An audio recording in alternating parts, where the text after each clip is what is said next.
the Reds and Guardians make a trade. We'll get into all the players going, what's happening, and can we get some information on the Owen Miller deal while we're at it on today's episode of Locked On Guardians. You are Locked On Guardians, your daily podcast on the Cleveland Guardians, part of the Locked On Podcast Network, your team every day.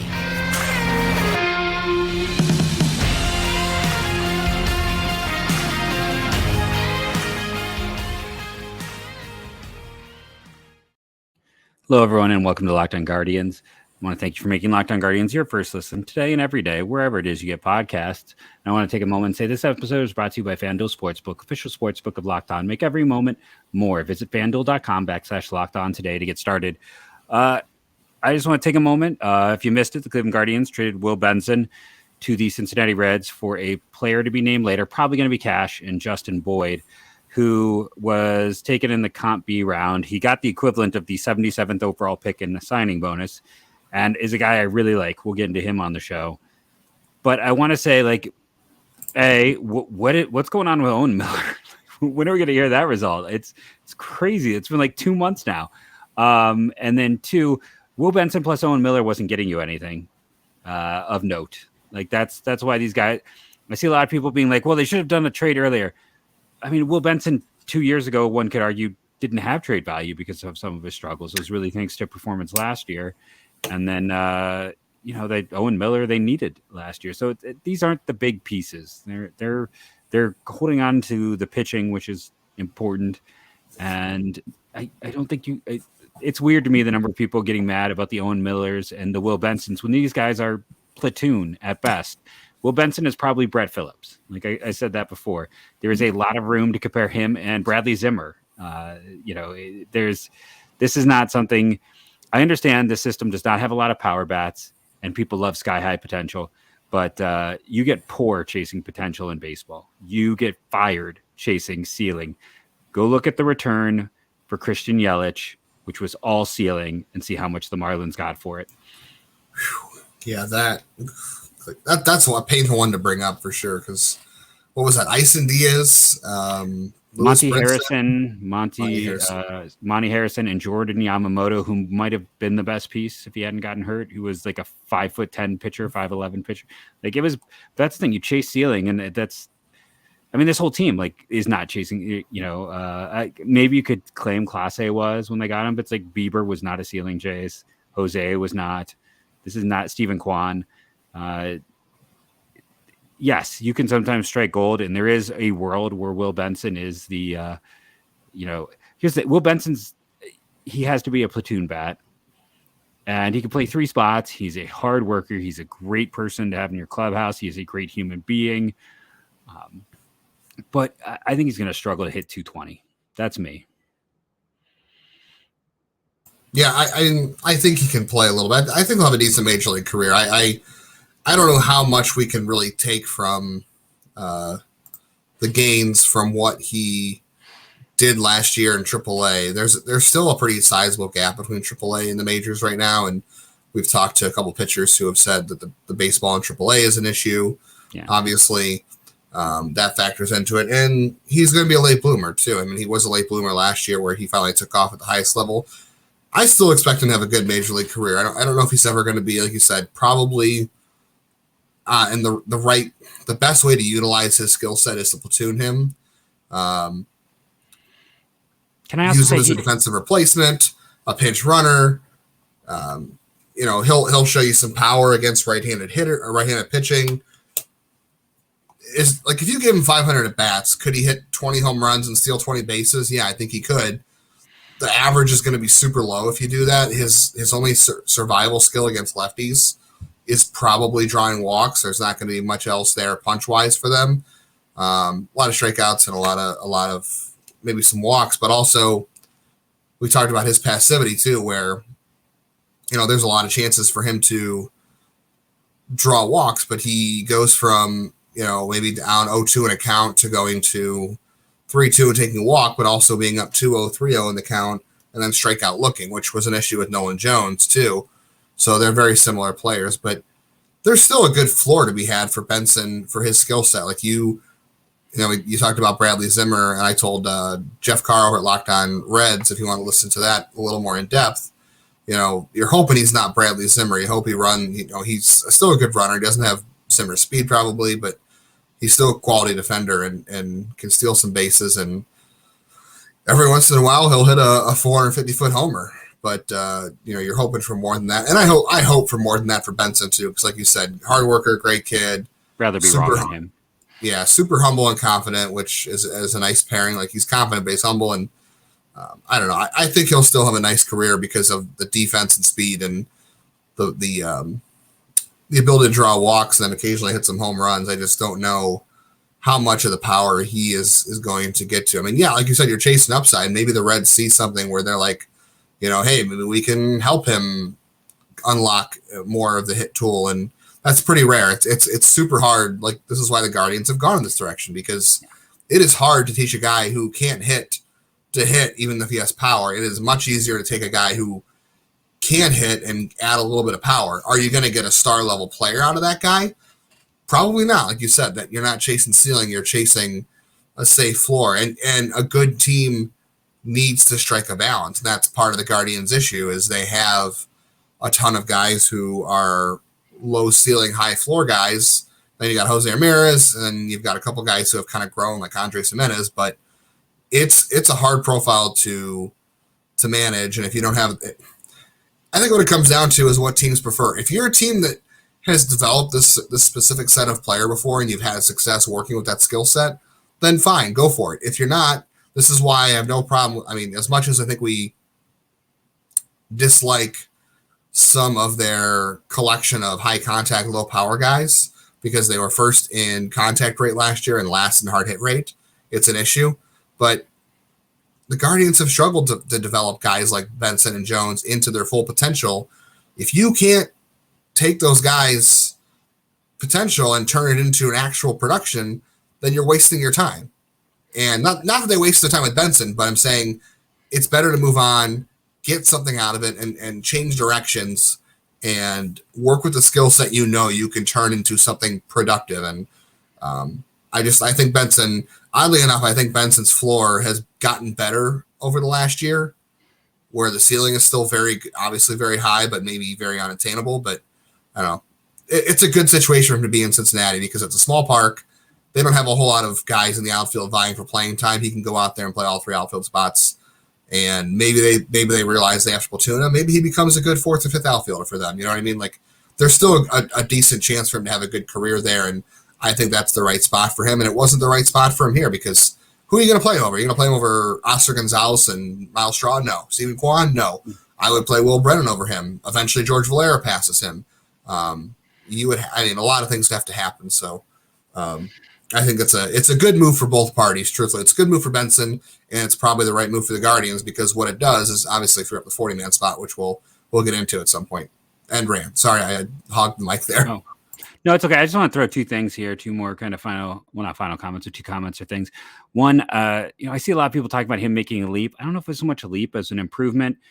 A leap would imply that his zone contact was no longer like low percentage. Like, he still has a hard time making contact in the zone. He improved undoubtedly, but a leap to me makes it sound like this is a guy who's on the verge of breaking out. And that's just not fair to do to him. Like, you don't want to set this up for him. Like, I think, potential platoon outfielder, potentially a great fourth outfielder. But I think, and then the other thing I want to point out is, unfortunately, the Reds haven't been good at developing Benson types. So I do feel bad for him in that case. He's going to a team. But I mean, very few guys do well with that type unless we're sending him to Tampa. And then just, a lot of people freak out every time any trade happens. It's amazing how many people who got mad about Owen Miller, who got mad here. Again, those two pieces aren't huge things. The reason you move a Benson over a Palacios just comes down to Palacios probably doesn't net you anywhere near this. And then just overall, like, with these trades, the Guardians don't miss. Okay, like, we can argue that Junior Caminero is going to be a huge miss, but he wasn't a guy they knew well. Like, he was a young kid. Like, he was far away. They didn't have as much experience. They missed on Yandy, but part of that, I do feel like, for whatever reason, Tito was not high on him. and he didn't really get any opportunities in Cleveland. But Yandy and Eric Haas are really their only misses of the last decade. So when Cleveland's ready to move on, or they don't see something there, not to say that Benson can't be a solid player, but could he turn into like a Jesus Aguilar where he ends up being a guy who plays 800 games and has a WAR for his career around 5 or 6? Yeah. Like, I think that's a similar line. It's going to be a different player because Aguilar had a better hit tool, but had like no defensive value. But I think this team doesn't miss on the guys they know. Outside of really Yandy Diaz and Eric Haas, as much as I, talk about and love him on the show, he's not a good defensive catcher. Like, he is more first baseman than catcher. So you kind of get that. Yandy Diaz is really the only true miss on a guy they knew well. Yes, they could end up being very wrong on Junior Caminero, but they traded him when he was 18, right? Maybe 19. He was still a teenager when they traded him. It's not a guy they knew. It's not a guy they have spent, half a decade plus with. So I want to put out those little caveats as well. Why am I really fine with it? Because this team doesn't screw these types of deals up. And I like Justin Boyd a lot, and we'll get to him in a moment.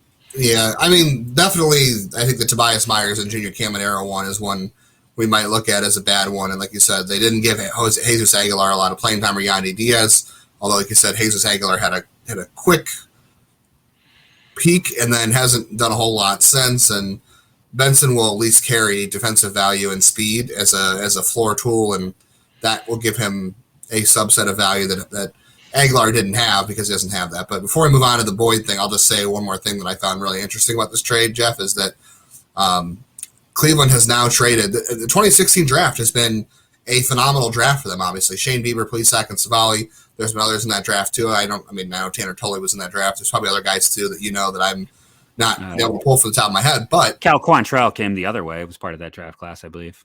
Okay, so Cal Quantrill. So they've gotten a lot of the 2016 draft class, but they have now traded their first and second round picks. Benson was one, Jones was two. Yeah. Okay, I remember Jones was a competitive balance pick or a second round pick, but second rounder. Yeah, either way, they have traded their first and second round picks from that draft. So part of the value from that draft now will be derived from Juan Brito and Justin Boyd potentially, or whatever happens with them. But that's I don't know how often that happens. How often do you trade your first and second round picks from the same draft? And I mean, they're kicking the can down the road, obviously, on both those guys, trying to refigure the talent in the 40-man roster. Even though Brito did go on the 40 from that trade, but it's just interesting to me that they're going to have to hope. And that draft has already been good for them, but now they're going to depend on value coming from Brito and Justin Boyd in that trade, which is really interesting to me. Can I nerd out a little bit more before we go to break here? So you talk about those two guys. How about the fact that their first three prep players are Nolan Jones, Will Benson, and Connor Capel, all three traded.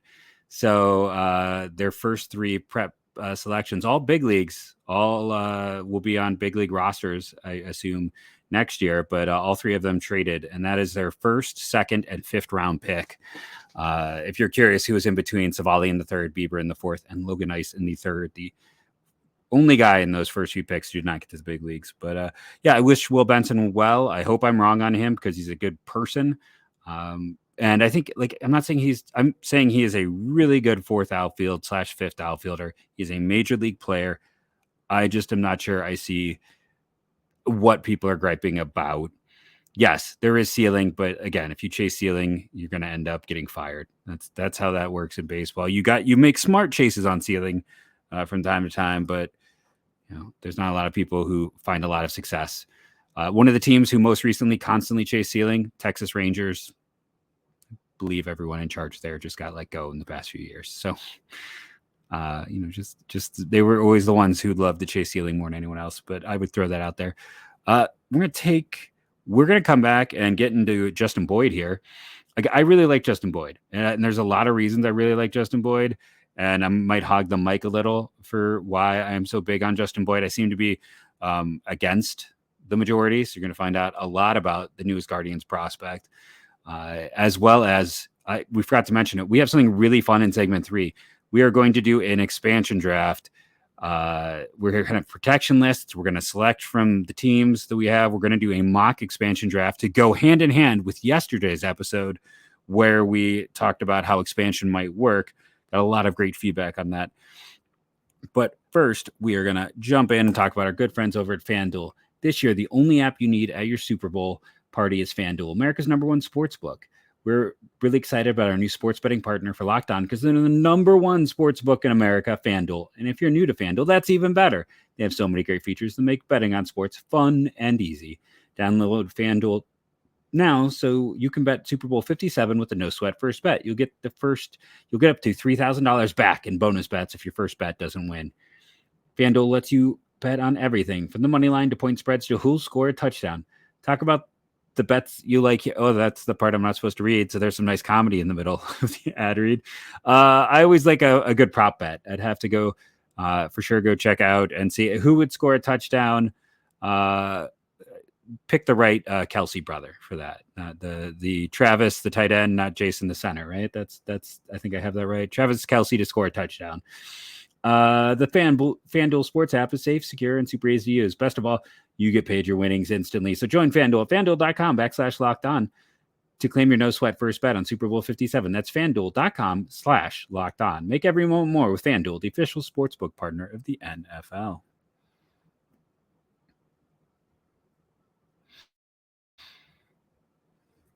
Justin Boyd, the second most important Justin in Cleveland sports tonight after my co-host, even though they spell their names differently, right? No, they spell their names the same. Why did I? Yeah, I think earlier I accidentally typed the wrong Justin Boyd and I got the former catcher, who's the Justyn Boyd. So I got that wrong. This is Justin Boyd, who, first thing I'll say is he's a little raw. You know, he comes from Parker, Colorado. Colorado is a good but not great place for high school baseball. It's a little bit hard to evaluate guys. We don't have a lot of top prospects every year. I did pull up his perfect game data, by the way, from when he was a high schooler. 88th percentile in sprint speed, 10th percentile in 10-yard split. Good outfield arm, 82nd percentile. His exit velocity, 74th. He even had pop times. He was a kid who was a catcher in high school some. He played some third base at Oregon State, was mostly a backup in his first year. And then this was really his first opportunity. He only had 73 plate appearances as a freshman. As a sophomore, he moves into the outfield, and all he does is win the Pac-12 batting championship. He won the batting crown with a 373 average. Why I like him more than, say, Joe Lampe is basically my biggest knock on Lampe is he played at Arizona, and Arizona State have a terrible track record of translation. Playing in that desert really helps inflate numbers, and that's my only concern. It's not a knock on Lampe's ability. The more I got to watch him, the more I liked him, but it's just a general concern that certain environments seem to, make things a lot easier. The other thing is, he's getting top shelf coaching at Oregon State. We know what goes through there.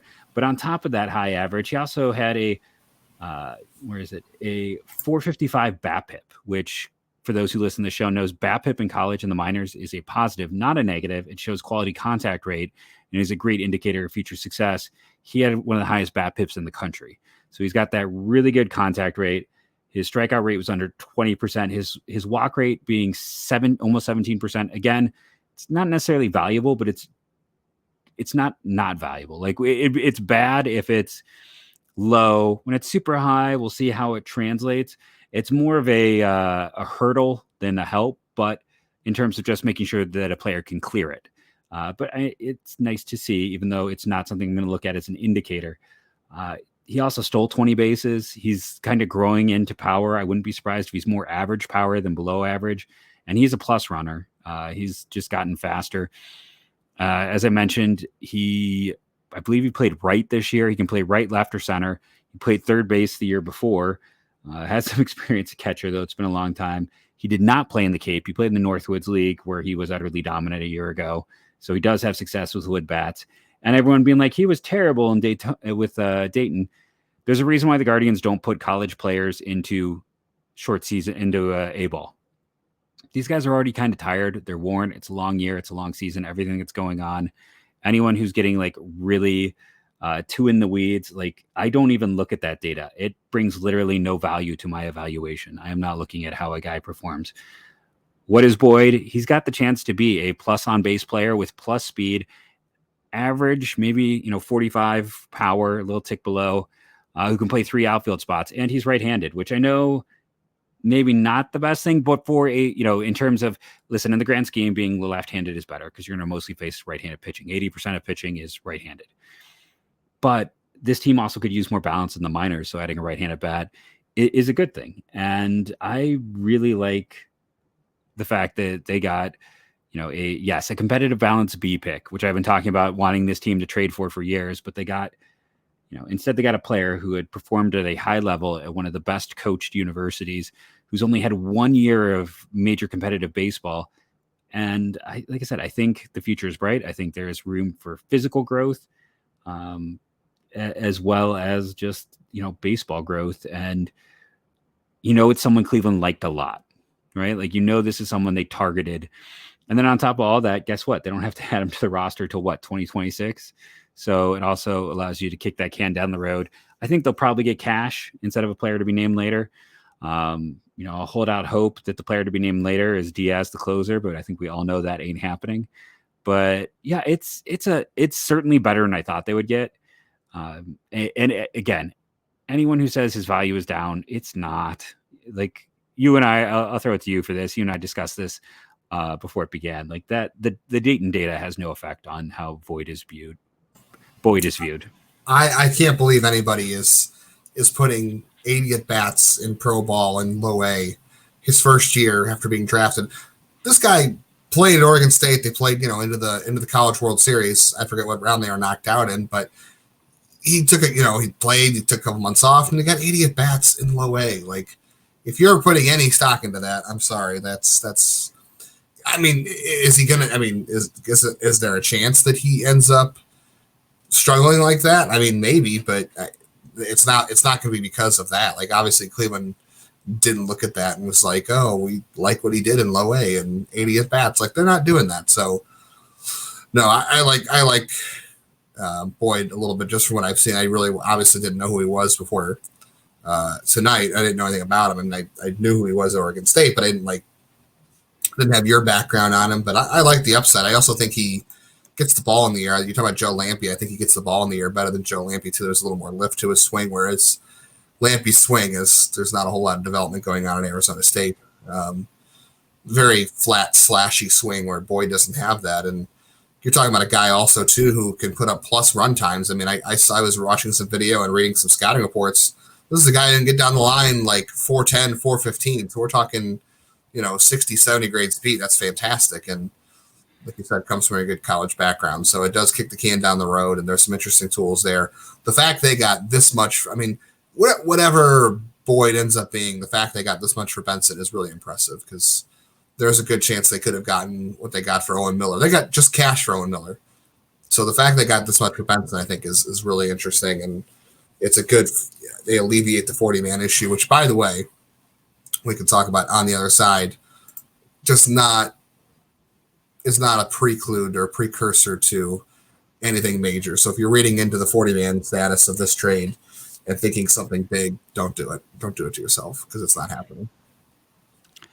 Yeah, no, I agree with that as well. And again, he's interesting, and he's a guy who's, this is the type you want to chase. And there's some nice physical tools, and he's raw. And again, we know that Oregon State is coaching up. So yeah, we're going to come back with an expansion draft.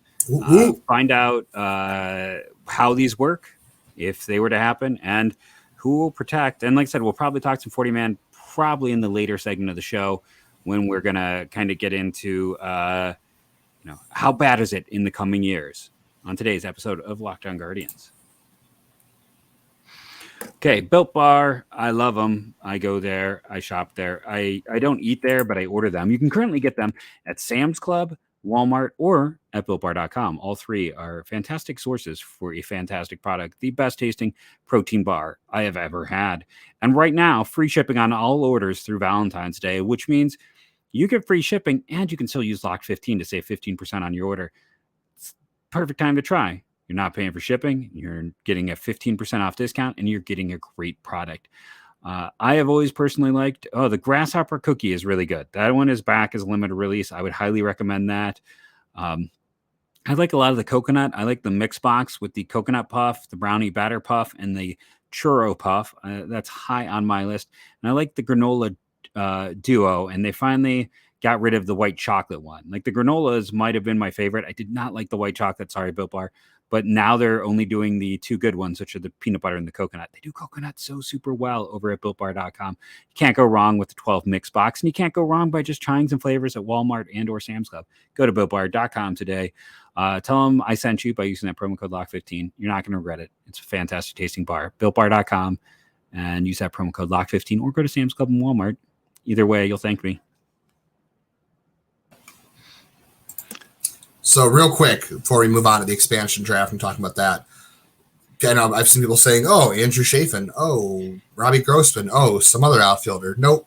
This is I'm sure I'll be wrong now that I'm saying this, but this to me is just a precursor to having a spot to add Cam Gallagher or Mabrys Valoria, depending on who wins that backup catcher role, as we've talked about. That's what this is. And I wouldn't be surprised if they make another trade sometime this spring too of the same ilk, where they kick the can down the road. I know everybody wants to add major league talent, but the major league talent you're getting for Will Benson versus a Justin Boyd is not the same value. I'm sorry, it's not. No one's trading big time value for Will Benson. Who knows how much value Boyd will have, but no one's giving you a lot. There's a reason they only got cash for Owen Miller, or we don't know what they got for Owen Miller yet. It's probably cash, but and they got not so much for Zimmer, as well. Yeah, they got a reliever on the 40 from Zimmer, who's not even on. I don't think he's on the 40 anymore. He's on the organization, so yeah, it's irrelevant. But I think this is just to open a 40-man spot, and I wouldn't be surprised if they do another one because they need some. Well, I guess like we talked about yesterday, Gallagher will become roster fodder once he's on, but who knows? They might do a second one, but I wouldn't expect anything big based on this. But now that we've said it, maybe we'll be wrong. We'll see. So, do you want to explain the rules of the expansion draft? I have the rules pulled up, so I can do it, and then you can do everyone's favorite and interrupt me if we get anything wrong. I think I have a decent understanding. So it's pretty simple. You have to protect players. You can protect 15. Any player who's on your 40-man roster is eligible. Any player who is when you drafted them was 19 years old and have just finished their fourth season. If you're 19-3, if you're 18-4, it's the same thing as a Rule 5 draft. Yeah. So players who would be Rule 5 eligible would be eligible for the draft. We'll get into who that affects. It's not a ton. We'll be honest. It's not, so far. Yeah. And then by the way, this is all based off of the 1997 expansion draft. That's what we're basing this off of. So that was when the Rays and the Diamondbacks came in the league. If they change rules, who knows? Whenever this does happen, like you said, this is based off of our conversation yesterday about expansion and realignment with Charlotte and Nashville. We think, I don't know, Portland, I don't know, but this is based off the 97 expansion draft rules. So. Yeah, and so we're using those rules. We have to protect 15. We're assuming it's at the end of the season. So what does that mean? It means that Ahmed Rosario is not protected. It means that Mike Zunino is not protected. And I don't know, did we have a final decision on Josh Bell? I feel like since it's an option, it would probably be after the options were. I'm considering him not because it's like, the option would be if he didn't play well enough to exercise the option, then you probably aren't going to be too upset if he gets taken and you save that money. Yeah, I just assumed he would. Especially if there's no TV contract. I'm kidding. Yeah, I just assumed he wasn't eligible. So I don't have him on my list. I have my full list. Do you want to see it? Yes, I was trying to figure out how to get a correct print screen this whole time. So let me see if I can pull mine up and drop it as well. I think I might have it. So why don't you talk about yours while I see if I can get this to work, and then also bring in my overlay. Okay. Well, here's mine. I'll take away the news banter. But anyway, this is so the rules are you can protect 15 players. If you're watching on YouTube, you can see the overlay, by the way. If you're listening, I have to go to the video, but I'll explain it to you. So yeah, you have to protect 15 players who are on your 40. Like we said, guys who are free agents at the end of the year don't count. After the first round, you can add 3. After the second round, you can add 3 more. So we only did 15, then 6 more. So I've got the obvious ones: Jose Ramirez, Andre Gimenez, Shane Bieber, Tristan McKenzie, Manuel Clase, Stephen Kwan, Daniel Espino, Gavin Williams, George Valera, Brian Rocchio. And then after the first 10, I went kind of in a different direction. We got Sam Henches, Gabriel Arias, Bo Naylor, Josh Naylor, And then I did John Kenzie Noel. I was kind of surprised when I was going through this. I decided to make John Kenzie Noel one of my 15 just because I didn't want anybody else to capitalize on his upside, and I thought somebody for sure would take him. So that's my first 15 for now. We have some disagreements, I will say. Yeah, I'm not, anybody who's heard me talk before about the Guardians prospects knows I'm not super high on Noel, but I think the upside play here with Noel makes it interesting. I mean, everybody else, I think, from 1 through, 11 probably, and then, Bo Naylor at 13 for me and Josh Naylor at 14. I mean, I could have gone without Josh Naylor, but given the current makeup of the roster, I decided to go there. So the 3 that just missed for me are Logan Allen, Will Brennan, and Angel Martinez. And I love Will Brennan. I love Logan. I love all 3 of those guys, but those are my next 3 for the next round. Then after that, I went Cody Morris and Cantillo because obviously there's some injury risk there. And then I went Tim Herron after that because I like the upside in the relief role for him. But, if he goes, it's not a big deal. If he does, then that's a bummer. But at that point, I just didn't really see anybody else that I was really dying to protect. Gavin Williams wouldn't be eligible, right? You know what? You're right, because Gavin Williams is 2024. So yes. I'll have to make an adjustment. Then you know what? I was trying to figure out. We have 3 that we disagree on, so I was trying to figure that out. All right, I will be bumping. I forgot Gavin Williams is now, so that's my bad. So I will be bumping Logan Allen into that group. Now that I have an extra spot, and I'll have to make an additional ad at the end. So good to know. You want to throw yours up there while I figure out who the next person I'm adding is? Sure. So mine is going to be, and it looks like I made my screenshot too small. Let's see if I can, you know what? It's, I'm not good with such things. Sometimes technology. So I'm just going to read it through. So I have, these are in no particular order.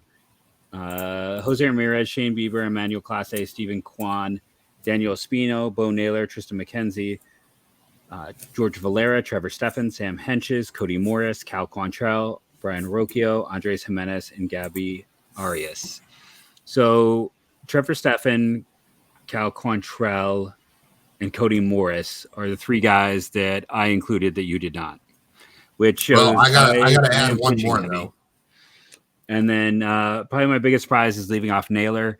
My thought is with Josh is a first baseman who's getting into arbitration, who is a platoon only.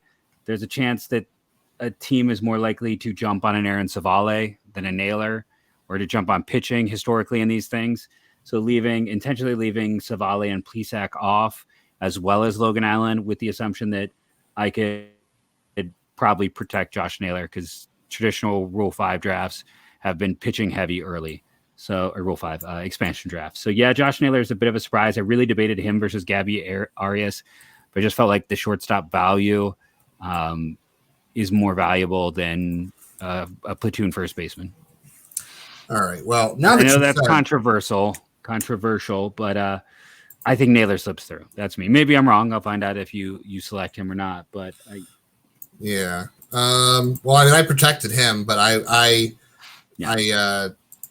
added Cal Quantrill to my list now that I had a free spot for Gavin Williams. So I moved Logan Allen back down to my first protected list and the second round. But so now we only differ on. He is in my. So then my protected list goes. First protected list is Josh Naylor, Aaron Savale, James Karinchak, number 99.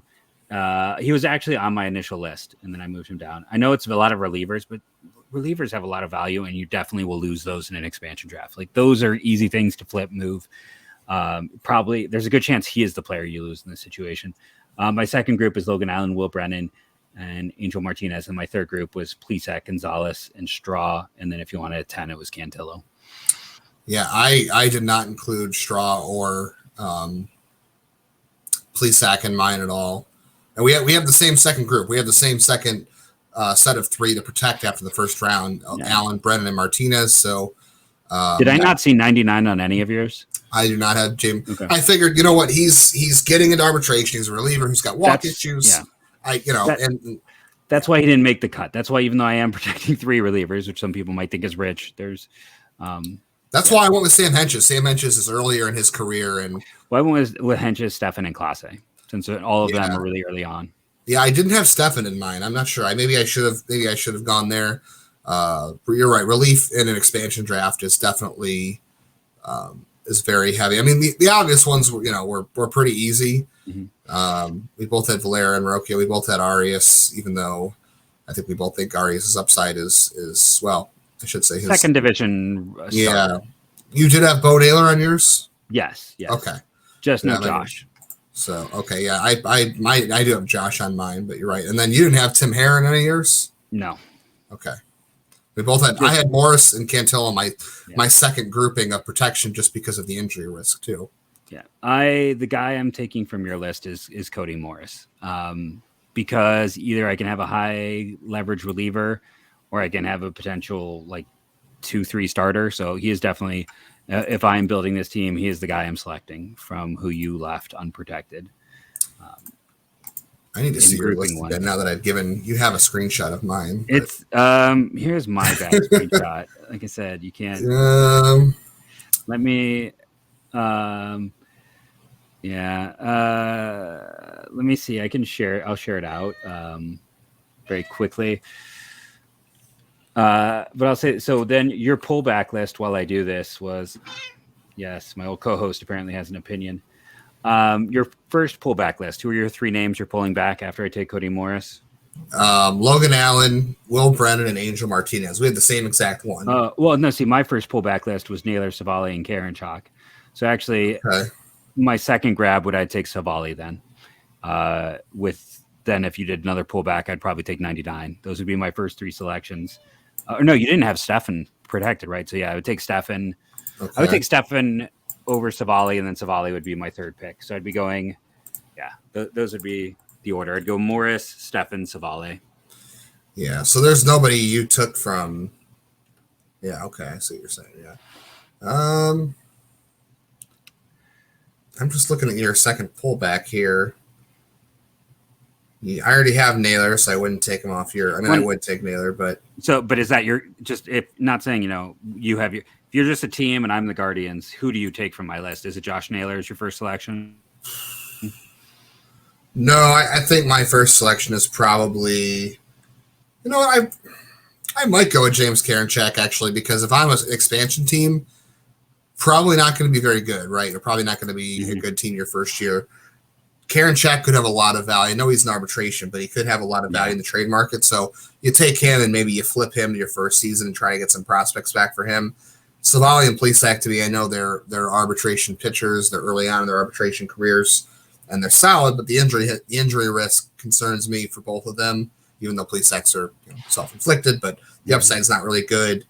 The only other guy I would think, okay, so my second guy would be Miles Straw actually, because you get some defensive value. Plus, the contract is pretty fair, even if he doesn't hit a ton. Not going Logan Allen over him, because Logan Allen, if you took Karinchak, no, Logan Allen, because I would pull back Savali, Naylor, and Allen, so never mind. Yeah.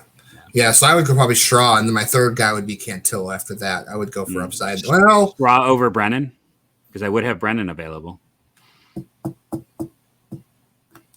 I mean, the tough part is you've got to balance out your prospects, and you got to balance out your major league team.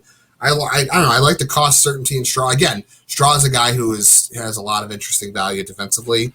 Could be a stable player early on in the franchise, but he could also be someone you can flip because of the cost certainty. And teams are always like, look at the Rays. The Rays went out and traded for Jose Siri last year to shore up center field when they had Kevin Kiermaier. Obviously, Kiermaier was hurt, but and they let Brett Phillips go. We talked about the right. He was so Straw has value, so I might take that over Will Brennan as much as I like Will Brennan. I'm thinking of ways to get the franchise off the ground.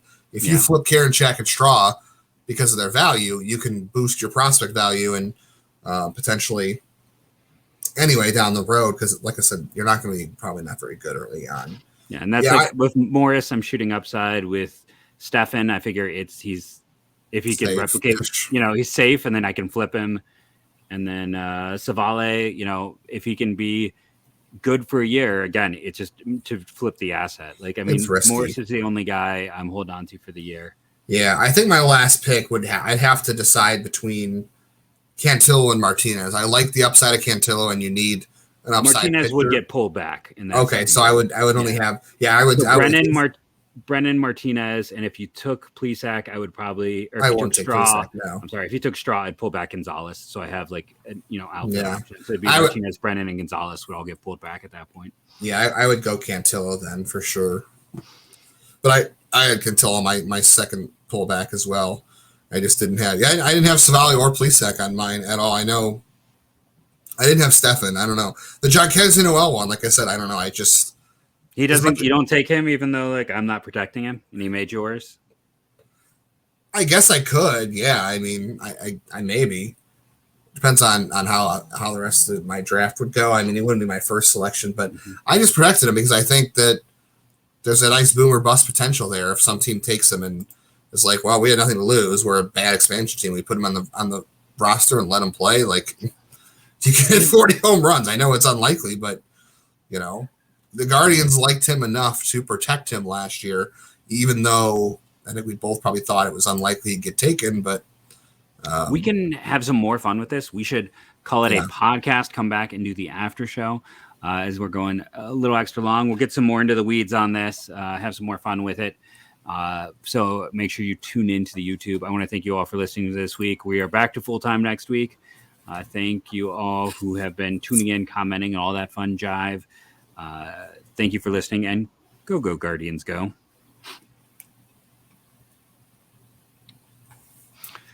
Yeah, I guess my gamble pays off. Like trying to pass a first baseman through.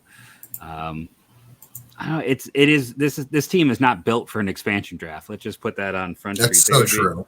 Yeah. It'd be a situation too where I would be curious to see if rules change at all, because like while they haven't done anything in a while, it's like hockey has had multiple expansions. Like this would totally be the situation where like I'd be like, okay, so if you don't take, if you take this player, like if you take, let's say, Zach Plesac, okay, who has some value, like he is not a valueless player. I'm like, we will also trade you these two prospects, like, but there aren't the biggest ones. Like maybe I'm willing to flip you. I don't know, like a Ty Freeman, Ty Freeman and, Eli Morgan. If you take Plesac, so you get three guys instead of one. None of them are as good as they could have gotten, but then that allows you another three protections. And It's a lot easier once you're at 18 instead of 15. Yeah. So none of us protected, any of the guys in the 40 now, like Pilkington or Curry. So I think Pilkington, Curry, and Gaddis probably all get taken. I don't know, maybe not. Maybe Pilkington does. I don't know, because I feel like it's typically about three guys lost for a team in an expansion draft. But you also got to build your minor leagues as well. A lot of that doesn't happen in the expansion. I guess it's been a while since I remember. Because I believe the last expansion was like Brian Anderson. Yep.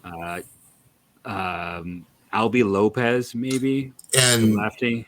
I want to say the Diamondbacks took Travis Fryman, and then they traded him to Cleveland for Matt Williams because Matt Williams wanted to be closer to home. So I think the Diamondbacks took Travis Fryman and then traded him to Cleveland for Matt Williams.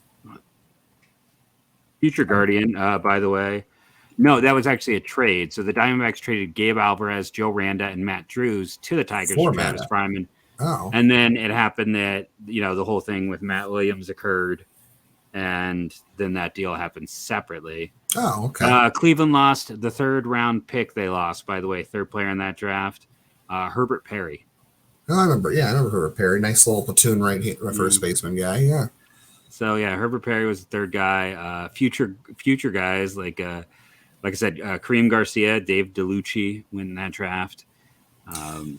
Old friends like Scott Winchester and Tom Martin, like a lot of relievers. Do not bring up the name Dave DeLucci to me. I have the worst PTSD from watching Dave DeLucci play in the 2007, 2008.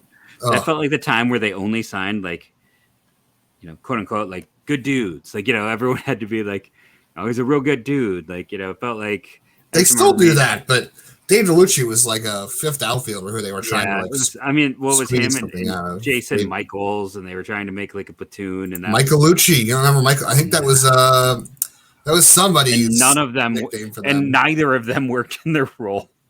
That's the problem. You go out and do that. But that's why you had to go out and trade for a 39-year-old Kenny Lofton in 2007. So there were 70 picks that year. Herbert Perry was picked 68. And I guess I should actually check to make sure I'm not conflating my drafts. Yeah, it was Albie Lopez. I remember listening. So this is, I mean, so I'm 41. Who cares? And I'm totally that human being who, as a child, like this was 97. So, I mean, by then I was 16, but like in the first expansion draft, listening to these on the radio, and I listened to a lot of KNR as a kid. Like that was honestly what I would listen to fall asleep with sports radio. And then as I played my Nintendo and Super Nintendo, I would listen to sports radio. So I have distinct memories of like, I think it was like Jeff Sindelar was his name, being like, no, never, because everyone hated Albie Lopez, and him just having a whole rant like, you can never have enough left-handed pitching, never be happy to lose left-handed pitching. It doesn't matter who it was. And that's why I remember Albie. I just remember, interesting point. Albie Lopez. But they lost a left-handed pitcher. Or no, Albie Lopez was right-hander. Mm-hmm. So I even have that. Anderson was left-handed. Anderson was left-handed. So I think it was just like never be happy about losing pitching. And then I believe what was the 1992 expansion? Rockies and Marlins, yeah. I think, Darryl Whitmore, I did a whole show on him. If anyone knows Darryl Whitmore, now we're getting more people. I would love for him to come on this show. He is a fascinating, like he hadn't played above A ball before he got taken. He's one of the greatest safeties in the University of West Virginia history. He's the only African-American player on his baseball team at UVA. He was still playing football as he was playing. If you haven't listened to that one, go find it from last year. He's really interesting, and I would love to talk with him because his story would just be interesting to hear. Like he looked like he could have been something. I get, you talk about taking that high upside player in a Rule 5 draft. That is exactly what the Florida Marlins did. I didn't even know who he was. I was 11 at the time. I did love the minors even then. And I didn't know who he was. Jack Armstrong. He was a righty as well. One of the central pieces for Greg Swindell, and then Denny Bouchard, the lefty reliever, were the three in that one. So yeah, there was a lefty pitcher lost by the Guardians each of the last two expansion drafts. Okay, so that means on my list, Tim Herron would have been selected. Yeah, I guess it's Tim Herron on your list. On mine, I guess. Well, for my first set of maybe 15, it's Pilkington. Yeah, I guess Pilkington is a nice. Because he can start too. So maybe it's Pilkington for both of us, honestly. Yeah, I didn't protect him. I didn't see the need to clog up a spot. I don't know. I expect my choice of Noel to be very controversial because I don't know. I don't think it can be worse than me not protecting Josh Naylor. I feel like I can already feel the anger. Yeah, really? Huh. For me, it's nothing about him. It's just like I feel like I can pass him through better. No, that's a good point because, like you said, platoon, arbitration, he's first base only. And Noel's first base only. I guess it's just I did it because he's not in arbitration yet. So Eric Wedge taken in that Marlins expansion draft, by the way. Oh, the grinder himself, Eric Wedge. What a guy. Yeah. Alex Cole, former. It's kind of funny that Alex Cole was taken directly after Darryl Whitmore.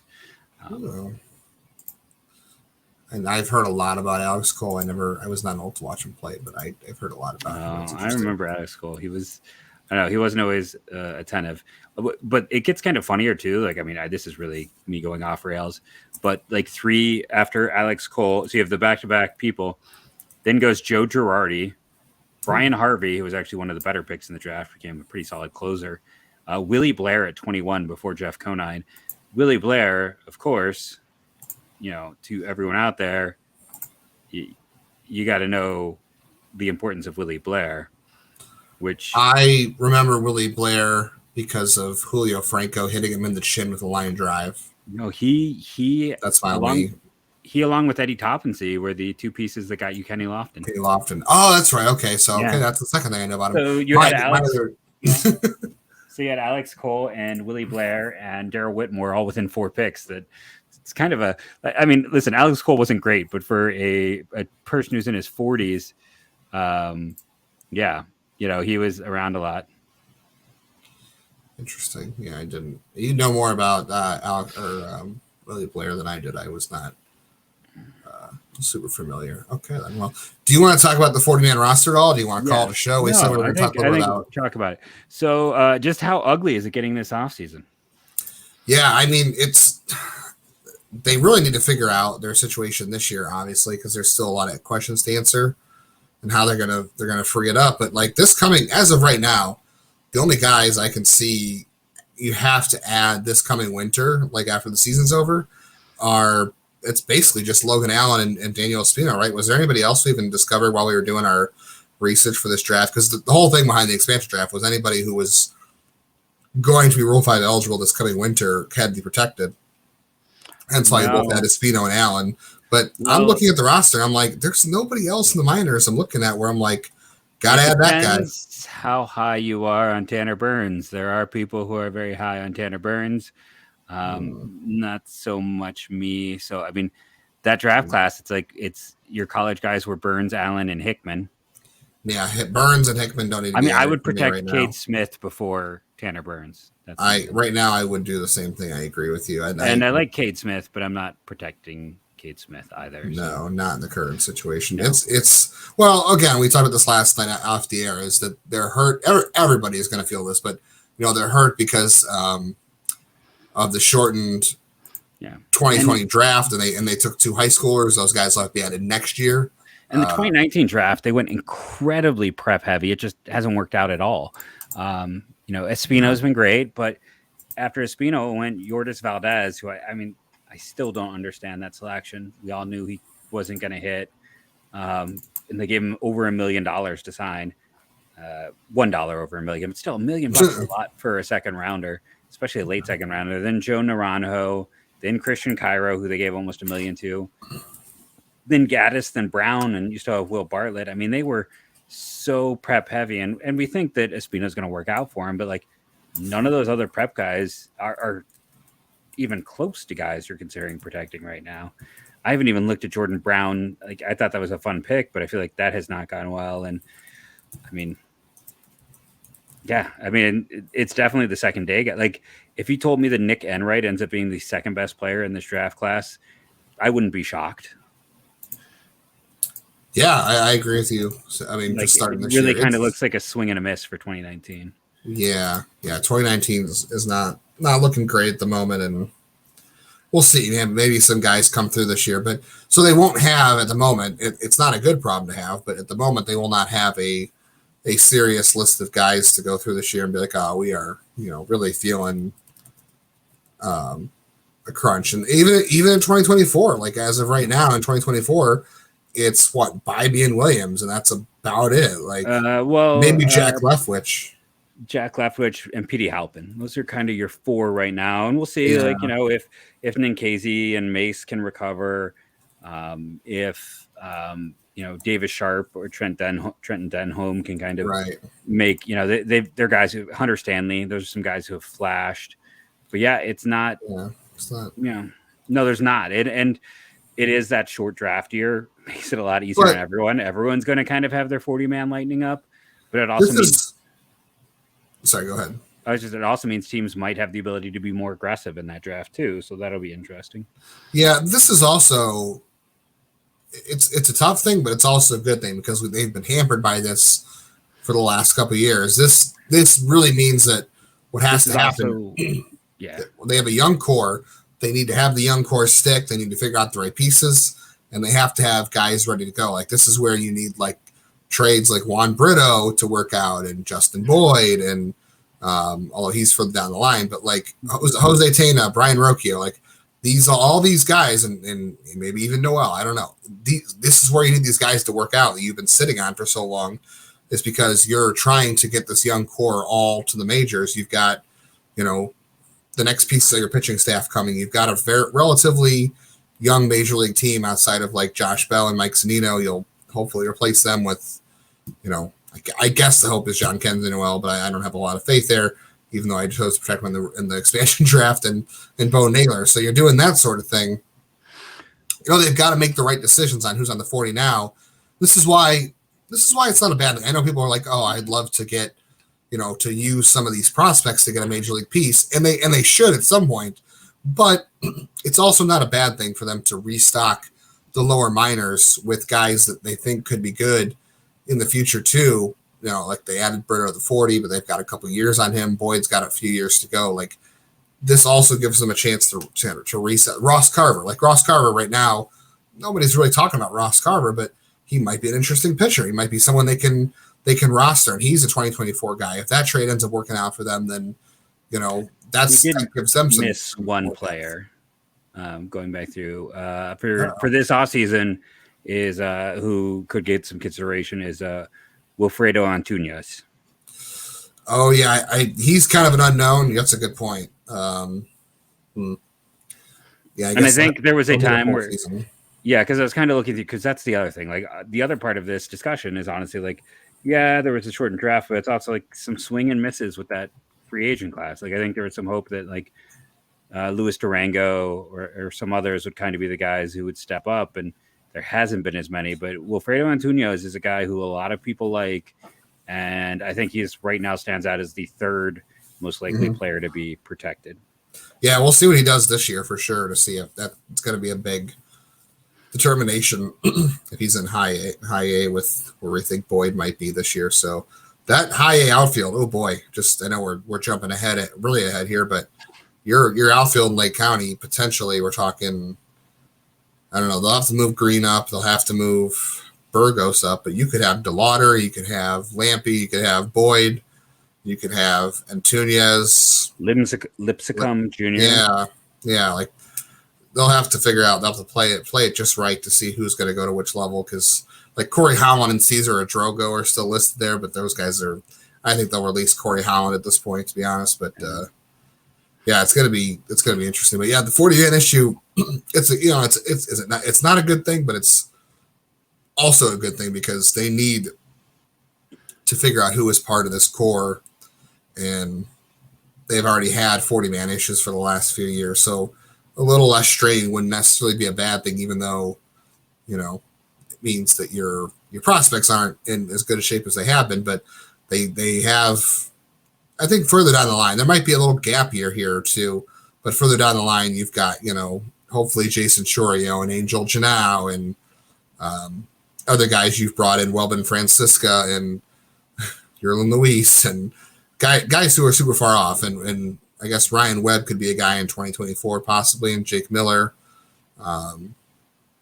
You've got to get those guys, and the guys in this draft class, like Jacob Sibben, you're hoping for, and Justin Campbell and Parker Messick. So it's okay to have a slight gap. Like, yeah, you would love to have just an endless pipeline of guys. Like, all right, this guy doesn't work, we trade him. And who knows? They are good at finding guys in all sorts of corners where they're not really a prospect. Like maybe they turn like Bradley Hanner or Justin Lewis. Like Justin Lewis had some guys who really liked him, and maybe you figure something out with one of these guys. Alonzo Richardson, he hasn't shown much, but maybe randomly he just pops and you're like, all right, we'll trade him, or I don't know. But they're good at finding those sorts of types and developing them, and maybe you ship them off and you move them for something else to alleviate things or to let's see how things roll out. Before we go, I forgot to mention this. I haven't seen anybody confirm it on Twitter, except for Twitter had a giant, massive dump today. The Guardians signed Dustin Knight from the Tampa Bay Rays. He was in their system this year. He's been with the Giants and the Twins and in the Mexican League. He's with the Orioles. He made his major league debut in 2021 with the Orioles. So 32-year-old 6-foot right-hander doesn't seem like a whole lot more than a depth arm, but you never know. That's what I'm saying. Interesting that they needed another depth arm. Yeah, no, I had missed that one, if I'm being completely honest. But yeah, no, nice to point out everyone who gets added. I think that's all we got. Again, don't freak out about Will Benson. Yeah. Enjoy the depth. Let us know who you would have protected in the Rule 5 below, who were insane for not protecting, who were insane for taking. It's like you said, too. it's not like the Reds have like a track record of finding guys where, I mean, Will Nick Benson Senzel hasn't even worked out for them, and he was supposed to be the safe guy. Okay, that's also mostly been health related for him. But it was also like moving him to center field when that wasn't his natural position, and doing other really silly things with him. And now their minors though are filled with like Ellie De La Cruz, right, and Novelli Marte. Like they're going to these types, but I'll be curious to see if they can do much with him. Yeah, but there's just not a track record for the Reds. Like they're not the Rays. You don't have to worry about like them getting their hands in this guy and be like, oh man, they're gonna turn him into the 90th percentile of his ability. Like maybe they will. For Will Benson's sake, I actually hope they do, but they don't. It's not like the Reds have a history of doing this. The Tampa Bay Rays do. If you were trading Will Benson to the Rays, I would really raise an eyebrow and I'd be a little more concerned. The Reds are just agreed. The Reds are just throwing a dartboard and being like, all right, hopefully we get a bullseye here. If not, we get maybe we get a 10 or a 20. I don't know. And maybe I'm being naive, but again, like really outside of Yandy Diaz, they have not missed on someone they knew well. Because again, Junior Caminero was very young. He didn't have a lot of stateside data. They trade lotto tickets. Listen, Tajane Thomas looked like it was going to blow up. We all thought that was going to be a terrible trade. Now it's nothing. So we also don't know that Caminero is going to be the end all be all. Like, there's a lot that can happen. I always say don't trade with the Rays. Still, don't do it. Brandon Guyer worked out. Sure. And Peyton Battenfield still could as well. Although the Rays got one big grand slam from Jordan Luplow in the playoffs, and he's been gone from them. So the Peyton Battenfield deal could still work out. But I think the rule of thumb is don't trade. And for as much as we lose the Diaz deal, like a lot of that was also about cash. So it's like you can't. It's hard to untangle sometimes. But thank you for listening. Hey, we're getting closer to camp. Things are happening. It's an next week full time to be a fan of the Guardians. Thank you for watching, and go Guardians go.